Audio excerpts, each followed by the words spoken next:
Salut les gars, un petit flash info aujourd'hui sur la barre stable, quelque chose que j'avais oublié de vous montrer, qui m'est revenu là en démontant la voiture de Eddy. Si votre barre stable ici au niveau de la distance entre les rotules et la jonction sur la barre est mal réglée, elle va brider vos suspensions. Je vais vous montrer ça. Je vais donc remettre cet engin dans l'état où je l'ai récupéré. Et vous allez voir. Donc ceci est à tester sur votre véhicule, amortisseur démonté. Voilà. Donc les rotules montées tout au bout de la barre stable, quand vous montez ici, eh bien, un point dur c'est coincé, la suspension ne peut pas rentrer plus. Et en fait, regardez ce qui se passe. Donc je maintiens mes bras de suspension en haut, je desserre ma barre stable et hop, ah tiens, et bah, le bras de suspension il monte encore un cran. En fait. Donc méfiez-vous avec ça, il faut que ce soit à la bonne distance pour fonctionner sur votre débattement que vous utilisez.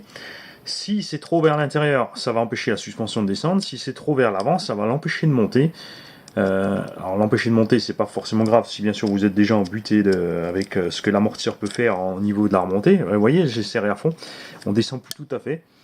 Donc là, je vais les redesserrer et vous allez voir que le bras de suspension, il va descendre. Voilà, et le deuxième. Voilà. Là, on est tout à fait en bas. Et l'autre truc à faire gaffe aussi, si votre bras de suspension est trop bas, ça je voulais déjà parler ça au niveau des cardans, c'est que en fait les cardans butent ici sur les noix, sur les axes, et tapent aussi dans les coins de noix, et ça coince à vue, on a un point dur qui monte. Donc méfiez-vous. Par contre, n'utilisez pas la barre stable pour brider la montée ou la descente de la suspension, parce que ça va forcer dessus et c'est clairement pas bon. Pour ça qu'il y a sur la plupart des engins des petites vis BTR ici pour la butée de suspension négative. Pour la butée de suspension positive, c'est-à-dire quand vous enfoncez votre suspension, utilisez tout simplement de la durite silicone que vous mettez sur la tige d'amortisseur pour empêcher votre suspension de monter trop. En plus, ça va bien amortir au niveau de quand ça va arriver au niveau du choc. Mais faites donc gaffe à ces barres stables. Ne les montez pas n'importe où. Généralement, vous montez votre suspension en haut et vous arrangez que votre biellette soit droite.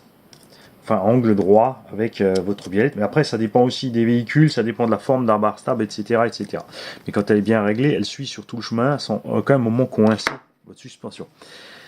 Si vous avez la moindre question, n'hésitez pas. Salut les gars.